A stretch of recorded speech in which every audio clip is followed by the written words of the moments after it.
All right, what's up, boxing fans? It's Aztec 101. I want to do a last minute prediction video for Canelo versus Daniel Jacobs.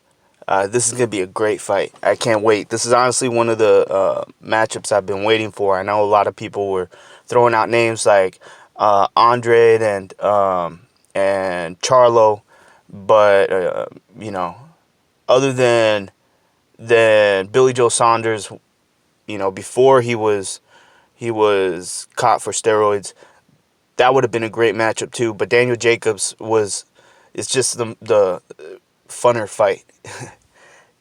In my opinion, I think this is going to be a fireworks. But you know, um, I have a prediction for this fight.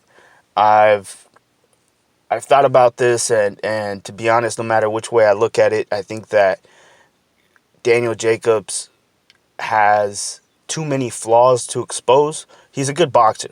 He's a good boxer. He's very strong. Um, and he's using the division to his advantage. So he's obviously bigger than a lot of these fighters that he's fighting. One of the biggest middleweights out there. And it works for him. But technically, he makes mistakes. He makes a lot of mistakes. He's very sloppy. He swings wide. But he makes up with it with power and the fact that he has pretty quick reflexes. So even if he misses, makes a mistake, there's a good chance he might be fast enough to just move out of the way. Canelo, on the other hand, doesn't make too many mistakes, but he is fighting a guy that's going to be bigger than him and stronger. I don't know if you guys already know this, but Daniel Jacobs missed weight just like expected.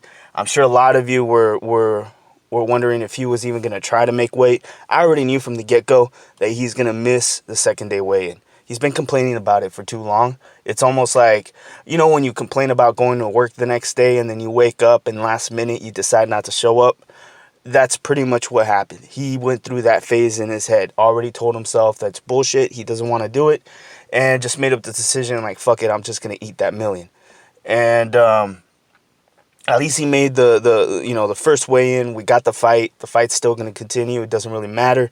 It's just another million in Canelo's pockets. But I do have a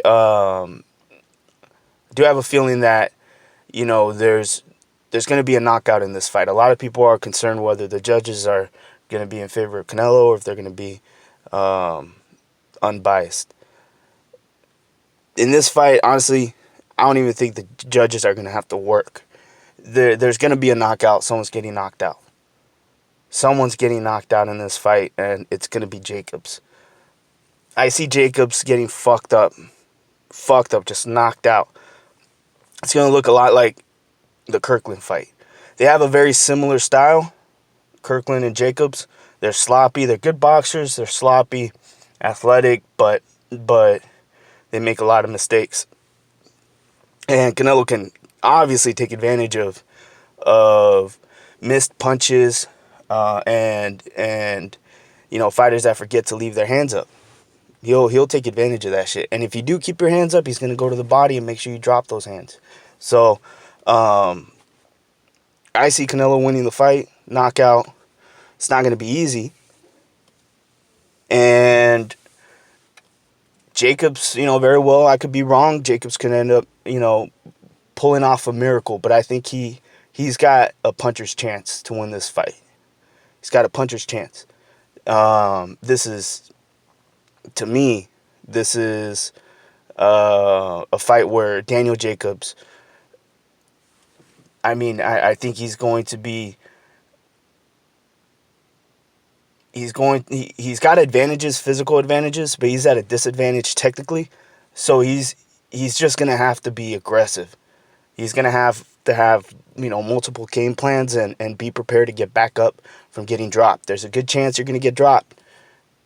You have to keep getting back up, We'll see if he pulls off, a miracle, ends up dropping Canelo, gets ahead on the scorecards, and, either gets Canelo out of there or develops a lead early with a knockdown to get the judges in his favor.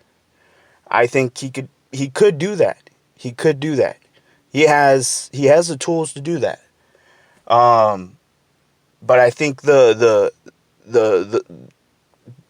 the main reason why I'm picking Canelo is because even though Jacobs is a good boxer, he still makes a lot of mistakes. Enough to get countered with a big shot, a few big shots, and I think Canelo has the power to drop him, possibly knock him out. We'll see what happens though. I'm excited for the fight. But I think what I would want to see is I would want to see Canelo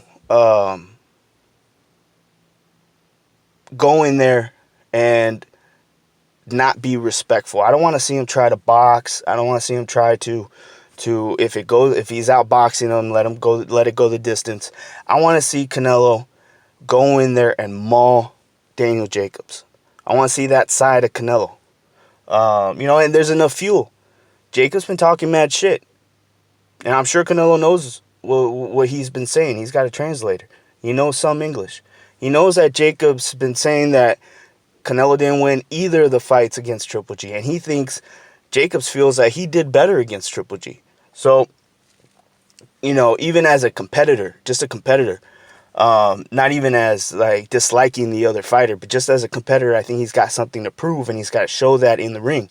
The best way to do that is just brutalize your opponent. And but Jacobs, on the other hand, he's got a lot of boxing fans that love him, love his personality, but they're still counting him out, just like myself, and it's up to him to prove us wrong. But at the end of the day, I think this is a great situation for the middleweight division. This feels a lot like that situation with Hagler, Hearns, and Sugar Ray Leonard.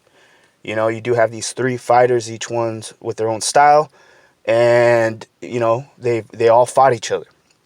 And it's great to see that with Triple G, Daniel Jacobs, and Canelo. So we got to enjoy this. We got to absorb it as boxing fans, and hopefully we get a good night of boxing. Tell me what you guys think. Who do you have winning this fight, and why? And I'll see you guys after the fight. This is Aztec 101 in the ring, and I'm out.